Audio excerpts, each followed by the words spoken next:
Good morning all of you. నేను క్లాస్లో మనం ఏం చూసుకుంటూ వచ్చాము అంటే గ్లైకాలసిస్ చర్య గురించి, గ్లైకాలసిస్ సైకిల్ గురించి మనం చూసుకుంటూ వచ్చాం. ఓకేనా? గ్లైకాలసిస్ అనగానే మనకి ఏం గుర్తొచ్చింది, ఏం చెప్పాను అంటే ఒక గ్లూకోజ్ అణువు నుంచి 2 పైరువిక్ ఆమ్లం ఏర్పడే దశను గ్లైకాలసిస్ అంటాము. ఈ గ్లైకాలసిస్ చర్య ఎక్కడ జరుగుతుంది అంటే కణ ద్రవ్యంలో జరుగుతుంది. ఓకేనా? కణ శ్వాసక్రియ విధానంలో కార్బోహైడ్రేట్స్ విచ్ఛిన్నం చెంది పైరువిక్ ఆమ్లంగా ఏర్పడడాన్ని మనం ఏమని పిలుస్తూ ఉంటారంటమ్మా, గ్లైకోలిసిస్ అంటారని నిన్న క్లాస్లో మనం చూసుకుంటూ వచ్చాం. ఓకేనా? ఈరోజు క్లాస్లో క్రెబ్స్ సైకిల్, క్రెబ్స్ వలయము అంటాం. ఓకేనా? ఇది కూడా మీరు చిన్నప్పటి నుంచి చదువుకున్న క్లాసే. ఓకేనా? చిన్నప్పటి నుంచి బాగా ఓకే. క్రెబ్స్ సైకిల్ కూడా మీరు చిన్నప్పటి నుంచి బాగా చదువుకున్నదే, చాలా పరిచయం ఉన్న టాపిక్ ఇది క్రెబ్స్ సైకిల్ కూడా. ఓకేనా? ఇది ఎలా ఏర్పడుతుంది అంటే గ్లైకాలసిస్ చర్యలో ఏర్పడిన పైరువిక్ ఆమ్లము ఆక్సిజన్ సమక్షంలో పూర్తిగా ఆక్సీకరణం చెంది ఏం ఏర్పడుతూ ఉంటాయంటమ్మా, CO2 అండ్ H2O ఏర్పడుతూ ఉంటాయి అన్నమాట. ఓకేనా? ఏది పైరువిక్ యాసిడ్. ఓకే, ఈ పైరువిక్ యాసిడ్ ఎప్పుడు ఏర్పడుతుంది అంటే గ్లైకాలసిస్ చర్యలో గ్లూకోజ్ అణువు నుంచి పైరువిక్ ఆమ్లం ఏర్పడుతుంది కదా. ఈ పైరువిక్ ఆమ్లము ఏం జరుగుతుంది అంటే ఆక్సిజన్ సమక్షంలో పూర్తిగా ఆక్సీకరణం చెంది ఏమేమి ఏర్పడుతూ ఉంటాయంటమ్మా, CO2 అండ్ H2O అనేవి ఏర్పడుతూ ఉంటాయి. ఓకేనా? ఈ ఆక్సీకరణం అనేది ఎలా జరుగుతుంది అంటే ఈ యొక్క క్రెబ్స్ సైకిల్ ద్వారాను, అండ్ రెండోది ఎలక్ట్రాన్ రవాణా ద్వారా జరుగుతుంది. ఎలక్ట్రాన్ ట్రాన్స్పోర్ట్ అంటాం కదా. ఈ ఆక్సీకరణ చర్య దీని ఈ యొక్క పైరువిక్ ఆమ్లము ఆక్సీకరణం చెంది యొక్క CO2 H2O అనేది ఏర్పడుతుంటే ఈ ఆక్సిడేషన్ ప్రాసెస్ ఎలా జరుగుతుంది అంటే ఒకటి క్రెబ్స్ సైకిల్ ద్వారాను, రెండోది వచ్చేసేటప్పటికి ఎలక్ట్రాన్ ట్రాన్స్పోర్ట్ ద్వారా జరుగుతూ ఉంటుంది అన్నమాట. ఓకేనా?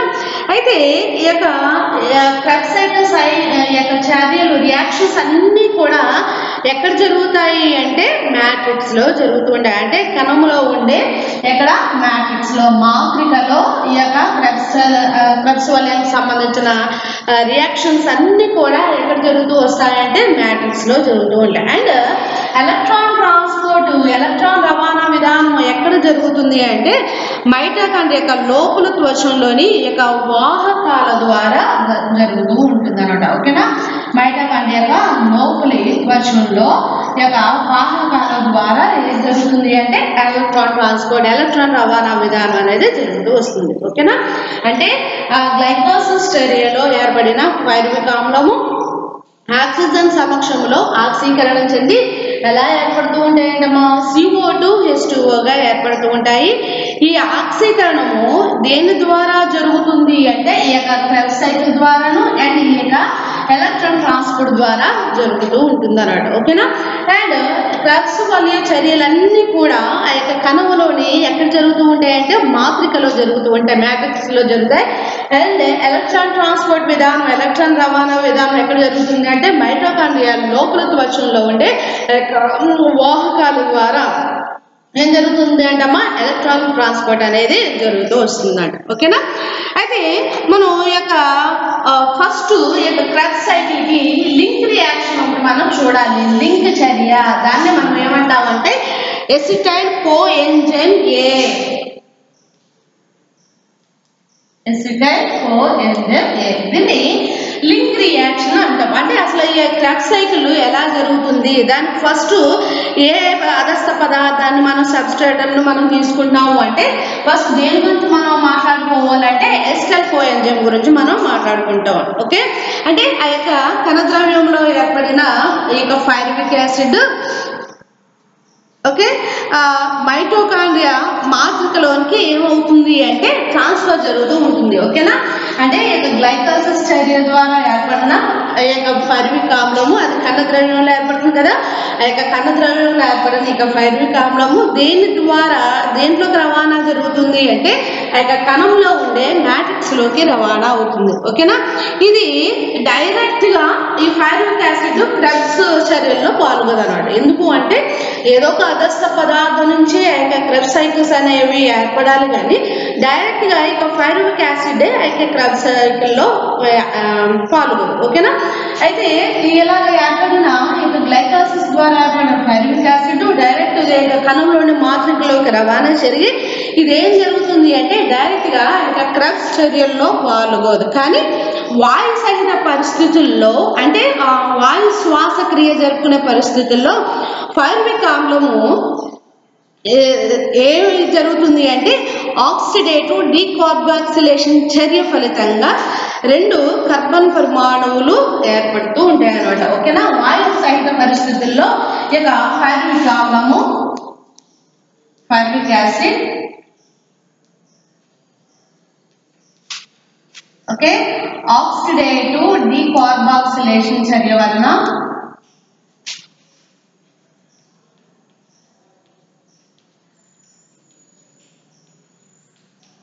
ఓకే ఆక్సిడేటివ్ డీకార్బాక్సిలేషన్ చర్య వలన 2 కార్బన్ పరమాణువుల ఎస్టైల్ భాగము ఒక కార్బన్ డయాక్సైడ్ ని ఏం చేస్తుందంటమ్మా ఇది ఏర్పాటు చేస్తుంది. ఓకేనా, 2 కార్బన్ పరమాణువులు గల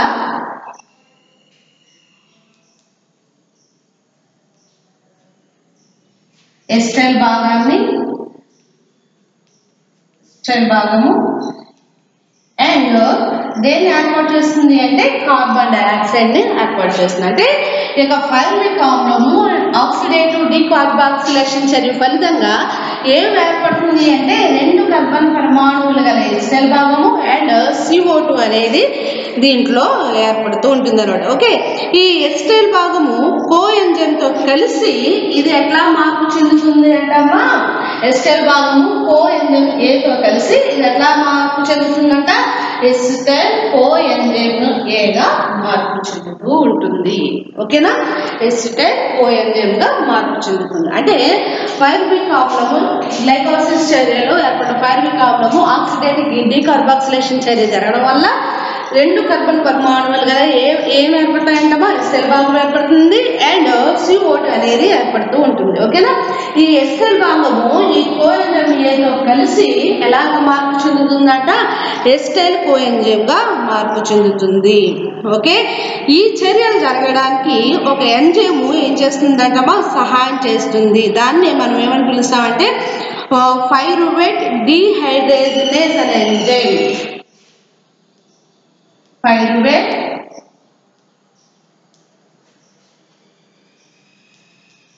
డీహైడ్రేజినేజ్ అనే ఎంజైమ్ ఈ చర్యలు ఏర్పడడానికి హెల్ప్ చేస్తూ ఉంటుంది అన్నమాట. ఓకేనా, అంటే ఈ క్రెబ్స్ సైకిల్ జరగడానికి ఒక అదస్థ పదార్థం ఏంటి అంటే మనం దాన్ని ఎస్టైల్ కోఎంజైమ్ గా మనం చెప్పుకుంటూ ఉంటాం. అంటే గ్లైకాసిస్ లో గ్లూకోజ్ ను మనం ఎట్లా చెప్పుకున్నాము అండ్ క్రెబ్స్ సైకిల్ లో కూడా మనం ఒక అదస్థ పదార్థంగా మనం ఏం చెప్పుకోవాలంటే ఇక ఎస్టైల్ కోఎంజైమ్ ని మనం చెప్పుకుంటూ ఉంటాం. ఓకేనా, దీంట్లో ఈ చర్యలు అంటే పైరువిక్ యాసిడ్ నుంచి ఎస్టైల్ కోఎంజైమ్ గా కన్వర్ట్ అవ్వడానికి ఏ ఎంజైమ్ సహాయం చేస్తుందంటమ్మా పైరువేట్ డీహైడ్రేజినేజ్ అనే ఎంజైమ్ దీనికి ఏం చేస్తుందంటమ్మా హెల్ప్ చేస్తూ వస్తుందంట.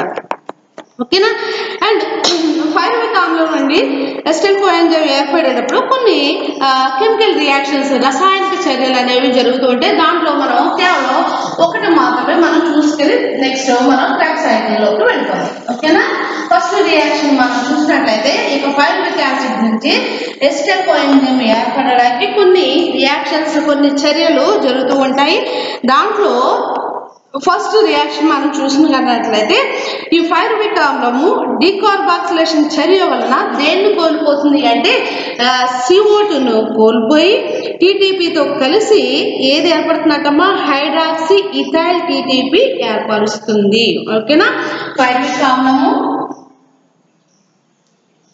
పైరువిక్ యాసిడ్ ఓకే డీకార్బాక్సిలేషన్ చర్య వలన CO2ను కోల్పోయి అండ్ TTPతో కలిసి ఎలా ఏర్పడుతుందంటమ్మా హైడ్రాక్సీ ఇథైల్ TPP ఏర్పడుతుందంట. హైడ్రాక్సీ ఇథైల్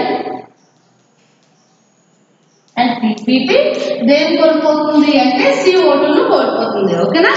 ఏ చర్య? డీకార్బాక్సిలేషన్ చర్య వలన ఈ యొక్క ఫైర్మిక్ ఆమ్లము CO2 కలిపి TPPతో కలిసి ఎలా ఏర్పడుతుందంటమ్మా? హైడ్రాక్సీ ఇథైల్ TPP గా అది ఏర్పడుతూ ఉంటుంది. ఓకేనా?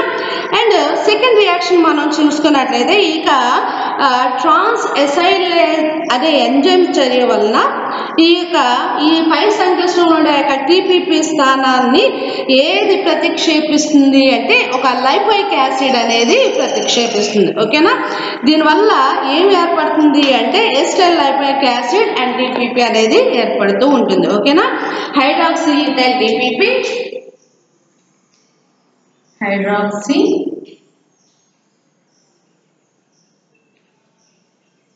Ethyl TPP. Okay, plus lipoic acid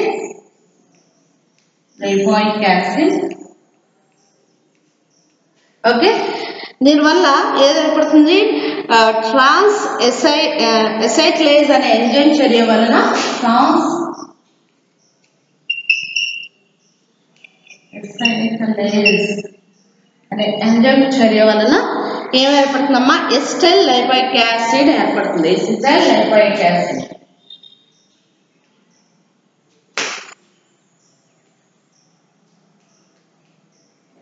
అనేది ఏర్పడుతూ ఉంటుంది. ఓకేనా?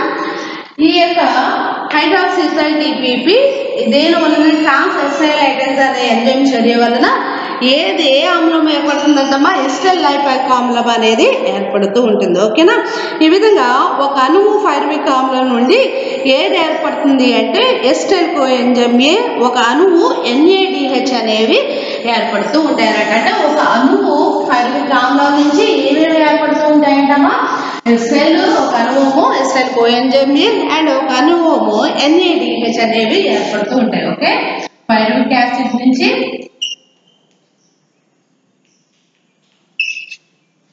ఓకే ఫైర్మిక్ ఆమ్లం నుంచి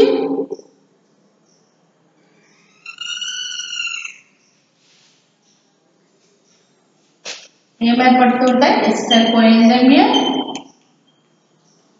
అండ్ NADH అనేవి ఏర్పడుతూ ఉంటాయి. ఓకేనా? అండ్ ఈ యొక్క ఎస్టైల్ కోఎంజైమ్ ఒక అణువు ఫైర్మిక్ యాసిడ్ నుంచి కొన్ని రసాయనిక చర్యలు జరిగి కొన్ని ఎంజైమ్స్ సహాయంతో ఏమి ఏర్పడుతూ ఉంటాయంటమ్మా? ఎస్టైల్ కోఎంజైమ్ ఏర్పడుతుంది. ఒక అణువు NADH అనేవి ఏర్పడుతూ ఉంటుంది. ఓకేనా? ఇప్పుడు మనం ఈ యొక్క క్రెబ్స్ సైకిల్స్ మనం చూసినట్లయితే ఇక క్రెబ్స్ చర్యలు మనం చూసినట్లయితే ఎక్కడ జరుగుతుంది క్రెబ్స్ సైకిల్ అంటే ఇక్కడ మ్యాట్రిక్స్ లో మాత్రికలో ఈ యొక్క క్రెబ్స్ వాల్యూమ్ చర్యలన్నీ కూడా మాత్రికలో జరుగుతూ ఉంటాయి. ఓకేనా? మాత్రికలో ఈ ఎస్టైల్ కోఎంజైమ్ ఏ ఇక మ్యాట్రిక్స్ లో పూర్తిగా ఆక్సీకరణ చెందడం వల్ల ఏమి ఏర్పడుతూ ఉంటాయి అంటే CO2 అండ్ H2O ఏర్పడుతూ ఉంటాయి. ఏది? ఎస్టైల్ కోఎంజైమ్ ఏ. ఓకే, ఎక్కడ? మ్యాట్రిక్స్ లో మాత్రికలో పూర్తిగా ఆక్సీకరణం చెందడం వల్ల ఏం ఏర్పడుతూ ఉంటాయంటమ్మా? CO2 అండ్ H2O అనేవి ఏర్పడుతూ ఉంటాయి. ఈ రసాయనిక చర్యలను మొదటిసారిగా ఎవరు వర్ణించారు అంటే హాన్స్ క్రెబ్స్ అనే శాస్త్రవేత్త. ఓకే, హాన్స్ క్రెబ్ అనే శాస్త్రవేత్త 1937వ సంవత్సరంలో ఈ యొక్క కెమికల్ రియాక్షన్స్ గురించి వివరించడం జరిగింది అనమాట. ఓకేనా? అంటే ఎస్టైల్ కోఎంజైమ్ ఏ ఇక మాత్రికలో ఆక్సీకరణం చెంది ఏం ఏర్పడుతూ ఉంటాయంటమ్మా? CO2 అండ్ H2 అనేవి ఏర్పడుతూ ఉంటాయి. కాబట్టి మొట్టమొదటిగా వీటి గురించి వివరించిన శాస్త్రవేత్త ఎవరు అంటే హాన్స్ క్రెబ్ అనే శాస్త్రవేత్త 1937వ సంవత్సరంలో దీని గురించి వివరించడం జరిగింది. కాబట్టి అప్పటి నుంచి దీన్ని మనం ఏమని పిలుస్తున్నాము అంటే క్రెబ్స్ సైకిల్స్ గా మనం దీన్ని పిలుస్తూ ఉన్నాం. ఓకేనా? అందువల్ల దీన్ని మనం క్రెబ్స్ సైకిల్ లేకపోతే క్రెబ్స్ వాల్యూమ్ అంటాము. ఈ చర్యలు ఏర్పడే ప్రాథమిక ప్రైమరీ ఉత్పన్నాలు ఏంటి అంటే ఒకటి సిట్రిక్ ఆమ్లము, రెండు సిట్రిక్ ఆమ్లం అంటే ట్రైకార్బాలిక్ యాసిడ్స్. ఒకటి సిట్రిక్ ఆమ్లము, citric acid. Okay, tricarboxylic acid. Citric acid and ఒకటి రెండోది అంటే ఈ చర్యలు ఏర్పడే ప్రాథమిక ఉత్పన్నాల్ని మనం ఏమని పిలుస్తూ ఉంటాము అంటే సిట్రిక్ ఆమ్లము ఒకటి, రెండోదేమో ట్రైకార్బాక్సిలిక్ యాసిడ్ అనే ఆమ్లము. ఇది కూడా సిట్రిక్ ఆమ్లాన్ని పోలి ఉంటుంది కాబట్టి ఈ క్రబ్స్ సైకిల్లో ఈ యొక్క ప్రాథమిక ఉత్పన్నాలుగా మనం వేటిని చెప్పుకుంటూ ఉంటామంటే సిట్రిక్ ఆమ్లం గురించి చెప్పుకుంటాము. అండ్ రెండోది ట్రైకార్బాక్సిలిక్ ఆమ్లాలు. అందుచేత దీన్ని మనం ఏమని పిలుస్తూ ఉంటామంటే సిట్రిక్ యాసిడ్ సైకిల్ అని కూడా పిలుస్తాము, లేకపోతే ట్రైకార్బాక్సిలిక్ సైకిల్ అని కూడా ఈ యొక్క క్రబ్ సైకిల్ మనం 3 పేర్లతో పిలుస్తూ ఉంటాం. ఒకటి citric acid cycle, citric acid cycle అంటాము, లేక దీన్నే TCA అని కూడా మనం పిలుస్తూ ఉంటాం. ట్రైకార్బాక్సిలిక్ యాసిడ్ లేకపోతే ట్రైకార్బాక్సిలిక్ వలయం అని కూడా మనం ఆమ్ల వలయం అని కూడా మనం దీన్ని పిలుస్తూ ఉంటాం. ఎందుకు అంటే ఇక క్రబ్స్ వలయం ద్వారా ప్రాథమిక ఉత్పన్నాలైన ఏమి ఏర్పడుతూ ఉంటాయంటమ్మా సిట్రిక్ ఆమ్లం ఏర్పడుతుంది, సిట్రిక్ ఆమ్లంగా చెప్పుకుంటాము. అండ్ రెండో ప్రాథమిక ఉత్పన్నాన్ని మనం దేని కింద చెప్పుకుంటాము అంటే ట్రైకార్బాక్సిలిక్ యాసిడ్ గా మనం చెప్పుకుంటాం. కాబట్టి దీన్ని క్రబ్స్ సైకిల్ అని పిలుస్తూ ఉంటారు, లేకపోతే దీన్నే సిట్రిక్ యాసిడ్ సైకిల్ అని పిలుస్తూ ఉంటాము, లేకపోతే ట్రైకార్బాక్సిలిక్ ఆమ్ల వలయం అని కూడా TCA సైకిల్ అని కూడా మనం పిలుచుకుంటూ ఉంటాము. ఓకేనా. ఇప్పుడు ఈ యొక్క రియాక్షన్స్ మనం చూసినట్లయితే మెయిన్ గా ఎన్ని చర్యలు జీవ రసాయనిక చర్యలు ఈ క్రబ్ సైకిల్లో జరుగుతాయి అంటే 8 జీవ రసాయనిక చర్యలు దీంట్లో జరుగుతూ ఉంటాయి. ఎన్ని అన్నమా 8 రియాక్షన్స్ దీంట్లో జరుగుతాయి. నిన్న గ్లైకాసిస్ లో మనం చూస్తే ఎన్ని చర్యల గురించి మనం చెప్పుకున్నాము అంటే 10 రియాక్షన్స్ గురించి మనం చెప్పుకున్నాం. ఓకే, దీంట్లోకి వచ్చేసేటప్పటికి క్రబ్ సైకిల్లో ఎన్ని జరుగుతూ ఉంటాయి అంటే 8 అనమాట. 8 జీవ రసాయనిక చర్యలు అనేవి జరుగుతూ ఉంటాయి. ఓకే, ఫస్ట్ రియాక్షన్ మనం చూసినట్లయితే ఎస్టైల్ కోఎంజైమ్ ఏ ఆక్సాలోఎస్టిక్ ఆమ్లంతో కలిసి దేన్ని ఏర్పరుస్తుంది అంటే సిట్రిక్ ఆమ్లాన్ని ఏర్పరుస్తుంది. ఓకేనా. ఇక్కడ ఏం జరుగుతుంది అంటే ఎస్టైల్ కోఎంజైమ్ ఏ పునరుద్ధరించబడుతుంది. ఈ చర్యకు ఏ ఎంజైమ్ తోడ్పడుతుంది అంటే సిట్రేజ్ సింథటేజ్ అనే ఎంజైమ్ హెల్ప్ చేస్తూ ఉంటుంది. ఓకేనా. ఎస్టైల్ కోఎంజైమ్ ఏ ఆక్సాలోఎస్టిక్ ఆమ్లంతో కలిసి, ఓకేనా, దీన్ని మనం ఏమని పిలుస్తూ ఉంటారంటే OOAA అని. ఓకేనా.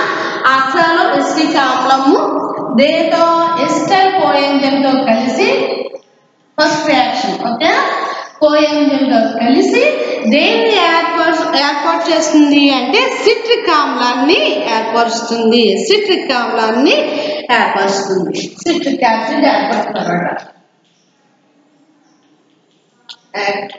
And coenzyme. ఓకేనా. దీనికి ఇక్కడ ఏ ఎంజైమ్ హెల్ప్ చేస్తుంది అంటే సిట్రిక్ సింథటేజ్ అనే ఎంజైమ్. సింథటేజ్. ఓకే, ఇక్కడ ఎస్టైల్ కోఎంజైమ్ ఏ ఆక్సాలోఎస్టిక్ ఆమ్లంతో కలిసి సిట్రిక్ సింథటేజ్ అనే ఎంజైమ్ సమక్షంలో ఏ విధంగా ఏర్పడుతుందంటమ్మా సిట్రిక్ ఆమ్లంగా ఏర్పడుతుంది. దీన్ని మనం ఫస్ట్ రియాక్షన్ గా మనం చెప్పుకుంటూ ఉంటాం. ఓకేనా.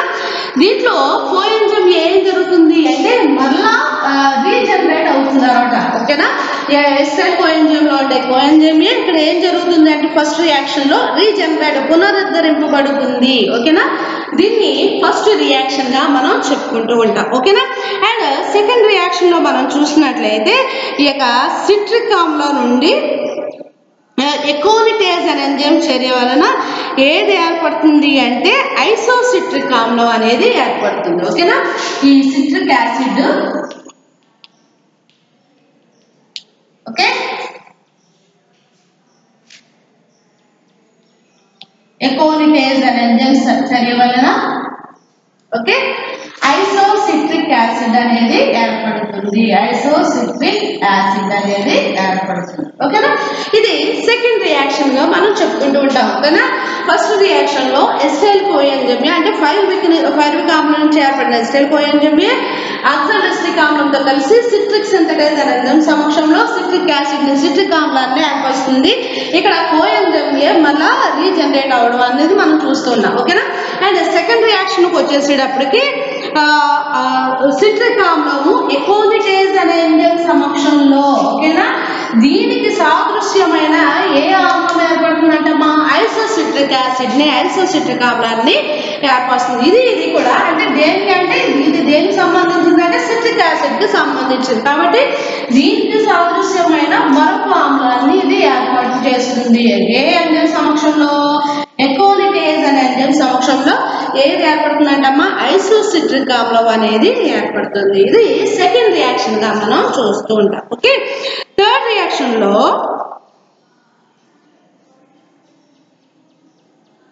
ఓకే ఈ ఐసోసిట్రిక్ ఆమ్లము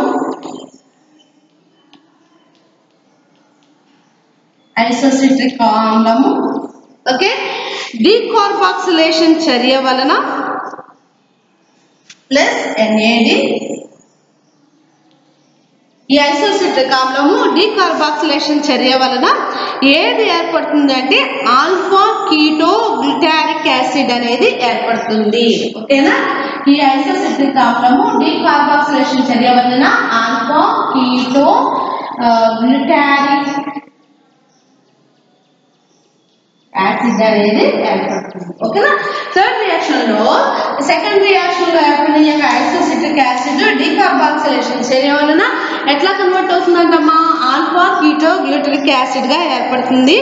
అండ్ ఈ క్రక్స్ సైకిల్ లో జరిగే ఈ మొదటి ఆక్సీకరణ చర్యలో విడుదలైన ప్రోటాన్స్ ను ఏది స్వీకరించడం ఏర్పడుతుంది అంటే NADH+H+ స్వీకరిస్తూ ఉంటారు. ఈ యొక్క NADH ఈ యొక్క ప్రోటాన్స్ మొదటి క్రాబ్స్ సైకిల్ లో ఈ యొక్క థర్డ్ రియాక్షన్ కి వచ్చేసేటప్పటికి దీంట్లో నుంచి విడుదలైన ప్రోటాన్స్ ను ఏవి స్వీకరిస్తూ ఉంటాయంటమ్మా ఈ కోఎంజైమ్స్ NADH+H+ అనేవి స్వీకరించడం ఏర్పడుతుంది. కాబట్టి ఈ చర్యకు ఏ ఎంజైమ్ సహాయం చేస్తుంది అంటే కీటోగ్లూటరేట్ డీహైడ్రేజనేజ్ ఎంజైమ్ అనేది సహాయం చేస్తూ ఉంటుంది.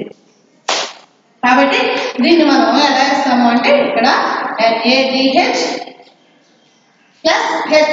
ప్రోటాన్స్ యొక్క కోఎంజైమ్స్ సహాయం హెల్ప్ తీసుకుంటూ ఉంటాయి కాబట్టి దీన్ని NADH+H+ గా మనం చేస్తూ ఉంటాము. ఇక్కడ సహాయపడే ఎంజైమ్ ఏంటి అంటే ఐసోసిట్రేట్ డీహైడ్రోజనేజ్ అనే ఎంజైమ్. ఐసోసిట్రేట్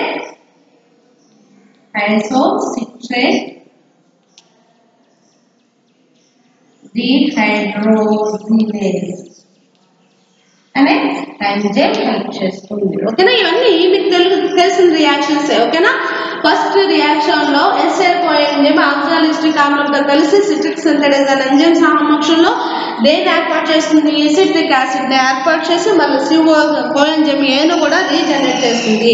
అండ్ సెకండ్ రియాక్షన్ లో సిట్రిక్ యాసిడ్ ఎకోనిటేజ్ అనే ఎంజైమ్ సమక్షంలో ఏం జరుగుతుందమ్మా ఐసోసిట్రిక్ యాసిడ్ ని ఏర్పడుతున్నారు అంటే సిట్రిక్ యాసిడ్ కి సాదృశ్యమైన మరొక ఆమ్లాన్ని ఏర్పాటు చేస్తుంది. ఇప్పుడు ఐసోసిట్రిక్ యాసిడ్ డీకార్బాక్సిలేషన్ చర్య వలన ఐసోసిట్రేట్ డీహైడ్రోజనేజ్ ఎంజైమ్ సమక్షంలో ఆల్ఫా కీటో గ్లూటారిక్ యాసిడ్ ని ఏర్పాటు చేస్తుంది. ఇక్కడ విడుదలైన ప్రోటాన్స్ ని ఏవి గ్రహిస్తూ ఉంటాయంటే ఇక కోఎంజైమ్స్ అనేవి NADH+H+ అనే కోఎంజైమ్స్ ఏవి ఏం చేస్తూ ఉంటాయంటమ్మా హెల్ప్ చేస్తూ ఉంటాయి అన్నమాట. ఓకే, ఇది ఫస్ట్ అండ్ థర్డ్ రియాక్షన్ వరకు మనం చూసుకుంటూ వచ్చాం. ఓకే, అండ్ ఫోర్త్ రియాక్షన్ లో మనం చూసినట్లయితే ఏర్పడిన ఆల్ఫా కీటోగ్లూటారిక్ ఆమ్లము మళ్ళా ఆక్సిడేటివ్ డీకార్బాక్సిలేషన్ చర్య వలన ఒక అణువు NADH ఒక అణువు CO2 ఏమవుతుంది అంటే ఉత్పన్నం అవుతూ ఉంటాయి అన్నమాట. ఓకేనా, ఏర్పడిన ఈ యొక్క alpha కీటోగ్లూటారిక్ ఆమ్లము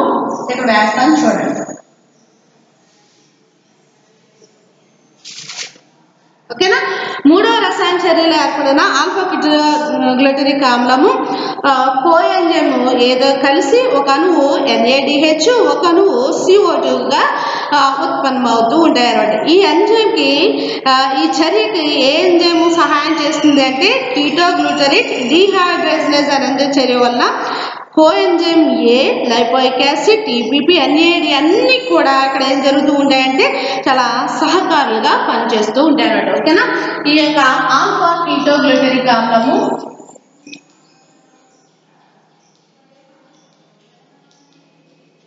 alpha ketoglutaric acid oxidative decarboxylation చర్య వలన plus coenzyme A plus NAD. ఓకేనా. ఆక్సిడేటివ్ డీకార్బాక్సిలేషన్ చర్య వలన ఏం ఏర్పడుతుందంటమ్మా సక్సినైల్ కోఎంజైమ్ ఏ ఏర్పడుతుంది. సక్సినైల్ కోఎంజైమ్ ఏ ఏర్పడుతూ ఉంటుంది. ఓకేనా. ఈ యొక్క థర్డ్ రియాక్షన్ లో ఏర్పడిన alpha ketoglutaric acid and oxidative decarboxylation చర్య వలన అండ్ ఏ ఎంజైమ్ సమక్షంలో కీటోగ్లూటరేట్ డీహైడ్రోజనేజ్ అనే ఎంజైమ్ సమక్షంలో కీటోగ్లూటరేట్ ఓకే డీహైడ్రోజనేజ్ అనే ఎంజైమ్ సమక్షంలో దేనికి ఏర్పడుతుందంటమ్మా సక్సినైల్ కోఎంజైమ్ గా ఏర్పడుతుంది. అండ్ ఇక్కడ చాలా రకాల వాహకాలుగా పనిచేస్తూ ఉంటాయి అన్నమాట. ఏంటి అంటే లైపోయిక్ యాసిడ్ కానీ, టీపీపీ కానీ, ఎన్ఏడి కానీ ఇవన్నీ కూడా వాహకాలుగా ఏర్పడి చివరకు దేన్ని ఏర్పడుతుందంటమ్మా సక్సినైల్ కోఎంజైమ్ ని ఏర్పాటు చేస్తూ ఉంటుంది అనమాట. ఓకేనా. దీనికి ఏ ఎంజైమ్ సహాయం చేస్తుంది అంటే కీటోగ్లూటరేట్ డీహైడ్రోజనేజ్ ఎంజైమ్ దీనికి ఏం చేస్తూ ఉంటుందంటమ్మా సహాయం చేస్తూ ఉంటుందంట. NADH+H+ ప్రోటాన్స్ ని గ్రహిస్తూ ఉంటాయి కదా. ఇది ఫోర్త్ రియాక్షన్ గా మనం చెప్పుకుంటూ ఉంటాం. థర్డ్ రియాక్షన్ లో ఏర్పడిన alpha ketoglutaric acid and oxidative decarboxylation చర్య వలన అనేక వాహకాలని లైపోయిక్ యాసిడ్ ని, ఎన్ఏడిని అండ్ టీపీపీని వాహకాలుగా ఉపయోగించుకుని చివరికి ఎలా ఏమి ఏర్పడుతుందంటమ్మా సక్సినైల్ కోఎంజైమ్ అనేది ఏర్పడుతుంది. దీనికి కీటోగ్లూటరేట్ డీహైడ్రోజనేజ్ ఎంజైమ్ ఏం చేస్తుందంటమ్మా హెల్ప్ చేస్తూ ఉంటుంది. ఓకే. ఇది దీని ఫోర్త్ రియాక్షన్ గా మనం చూస్తూ ఉంటాం. అండ్ ఫిఫ్త్ రియాక్షన్ కి వచ్చేసేటప్పటికి ఈ సక్సినైల్ కోఎంజైమ్ ఏ కోఎంజైమ్ నుంచి ఏ విడిపోవడం వలన ఏది ఏర్పడుతుందంటమ్మా సక్సినిక్ యాసిడ్ అనేది ఏర్పడుతుంది. ఓకేనా. సక్సినైల్ కోఎంజైమ్ నుంచి ఓకే ఏ అనేది విడిపోవడం వలన ADP plus phosphate group plus H2O. ఓకేనా. కోఎంజైమ్ అనేది విడిపోవడం వలన ఏది ఏర్పడుతుంది అంటే కేవలం సక్సినిక్ యాసిడ్ అనేది ఏర్పడుతుంది. ఓకే. ఈ చర్యలో ఒక నీటి అణువు అనేది వినియోగించబడుతుంది. దాని నుంచి ఒక ATP అణువు అనేది కూడా ఏర్పడుతుంది. ఓకేనా. దీన్ని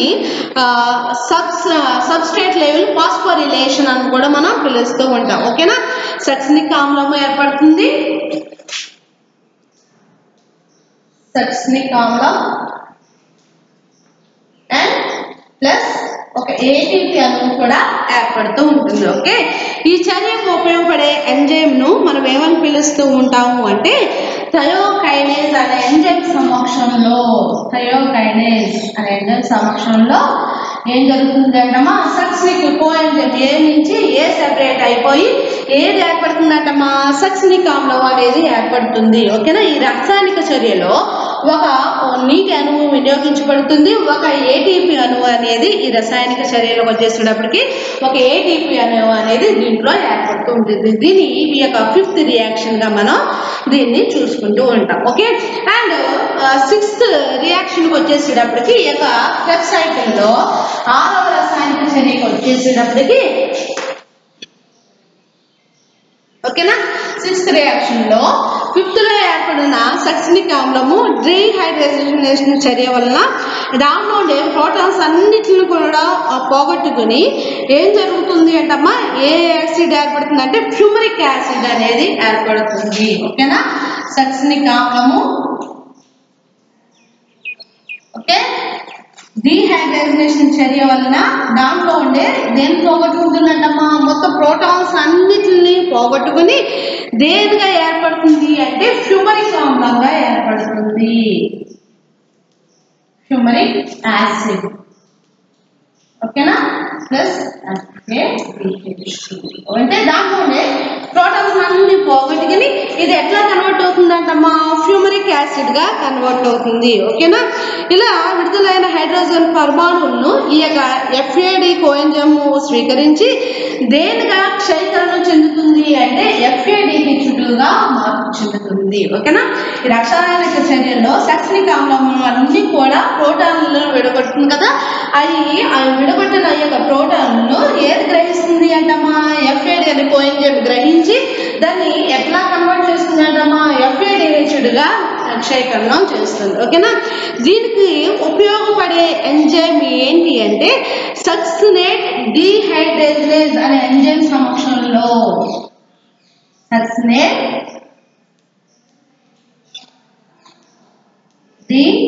డీహైడ్రేజనేజ్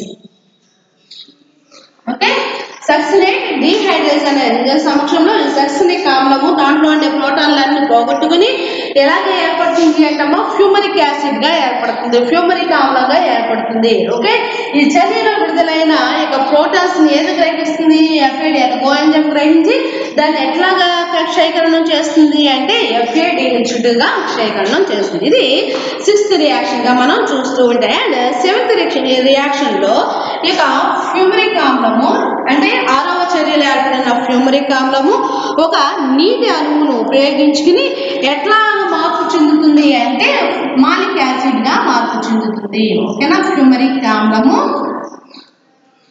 ఓకే ఒక నీటి అణువును ఉపయోగించుకుని H2O ఉపయోగించుకుని ఎట్లా కన్వర్ట్ అవుతుంది అంటమ్మా మాలిక్ యాసిడ్ గా కన్వర్ట్ అవుతుంది ఓకేనా మాలిక్ యాసిడ్ గా కన్వర్ట్ అవుతుంది ఓకేనా ఈ మాలిక్ యాసిడ్ ఏర్పడడానికి ఉపయోగపడే ఎంజైమ్ ఏంటి అంటే ఫ్యూమరేజ్ అనే ఎంజైమ్ సమక్షంలో ఓకేనా ఈ యొక్క 6వ రియాక్షన్ ఏర్పడిన ఫ్యూమరిక్ ఆమ్లము ఈ యొక్క ఒక నీటి అణువును ఉపయోగించుకుని ఫ్యూమరేజ్ అనే ఎంజైమ్ సమక్షంలో ఇది ఎట్లా కన్వర్ట్ అవుతుంది అంటే ఒక మాలిక్ యాసిడ్ గా ఏర్పడుతూ ఉంటుంది ఓకేనా అండ్ లాస్ట్ రియాక్షన్ మనం చూసినట్లయితే 8వ రసాయనిక చర్యను ఈ క్లాస్ సైకిల్ మనం చూసినట్లయితే ఈ ఏర్పడిన మాలిక్ ఆమ్లము చివరిగా ఆక్సీకరణం చెంది ఆక్సాలోఎస్టిక్ ఆమ్లాన్ని ఏర్పాటు చేస్తుంది ఇక మాలిక్ యాసిడ్ ఓకే ఏర్పడిన మాలిక్ యాసిడ్ చివరిగా ఆక్సిడేషన్ చర్య చెంది ఎలాగా ఏర్పడుతుందమ్మా ఆక్సాలోఎస్టిక్ ఆమ్లాన్ని ఏర్పాటు చేస్తుంది ఆక్సాలోఎస్టిక్ ఆమ్లం ఓకే ఆక్సాలోఎస్టిక్ ఆమ్లాన్ని ఏర్పాటు చేస్తుంది దీనికి మాలేట్ డీహైడ్రేజ్ ఎంజైమ్ సమక్షంలో మాలేట్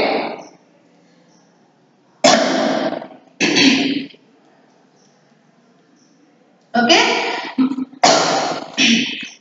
మాలిక్ ఆమ్లము ఆక్సాలోఎస్టిక్ ఆమ్లంతో కలిసి మాలేట్ డీహైడ్రేజనేజ్ ఎంజైమ్ సమక్షంలో ఆక్సీకరణ చెంది చివరకు దేన్ని ఏర్పాటు చేస్తుందంటమ్మా ఆక్సాలోఎస్టిక్ ఆమ్లాన్ని ఏర్పాటు చేస్తుంది ఓకేనా ఇలా ఏర్పాటు చేసేటప్పటికి మనకి ఏమి కంప్లీట్ అవుతాయంటే ఇక క్రెబ్స్ వలయం అనేది పూర్తిగా కంప్లీట్ అవుతూ ఉంటుంది దీన్ని ఒక రౌండ్ సర్కిల్లో కూడా ఇక క్రెబ్స్ వలయాన్ని మనం వేస్తూ ఉంటాం మీకు బాగా తెలుసు కదా ఈ యొక్క రౌండ్ సర్కిల్లో ఈ యొక్క క్రెబ్స్ వలయాన్ని మనం కంప్లీట్ చేసుకుంటూ ఉండాలి అన్నమాట ఓకేనా అండ్ గ్లైకోసిస్ డైరెక్ట్ గా మనం వేసుకుంటూ వెళ్తాం అండ్ క్రెబ్స్ వలయం వచ్చేసేటప్పుడు ఒక వలయం ఒక సైకిల్ రూపంలో దాన్ని మనం ఇక 8 రియాక్షన్స్ కూడా మనం చూపిస్తూ ఉండాలన్నమాట ఓకే అసలు ఈ క్రెబ్స్ అనే యొక్క ఇంపార్టెన్స్ మనం చూసినట్లయితే దీని యొక్క ప్రాముఖ్యత మనం చూసినట్లయితే ఈ క్రెబ్స్ వలయంలో ఏర్పడే అనేక జీవ పదార్థాల సంశ్లేషణకు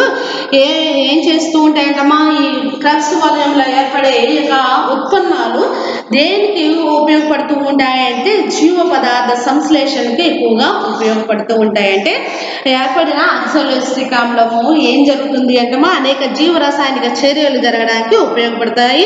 అనేక రకాల లిపిడ్స్, ప్రోటీన్స్, కార్బోహైడ్రేట్స్ యొక్క సంశ్లేషణ ప్రక్రియకు మనం ఈ యొక్క క్రెబ్స్ సైకిల్ ని ఒక ప్రధాన కేంద్రంగా ఇది పనిచేస్తూ ఉంటుంది. అంటే మనం తీసుకున్న ఆహార పదార్థాలు అంటే ప్రోటీన్స్ కానీ, లిపిడ్స్ కానీ, కార్బోహైడ్రేట్స్ సింథసిస్ చేయడానికి ఈ యొక్క క్రెబ్స్ సైకిల్ అనేది ఒక ప్రధాన కేంద్రంగా ఉపయోగపడుతూ ఉంటుంది.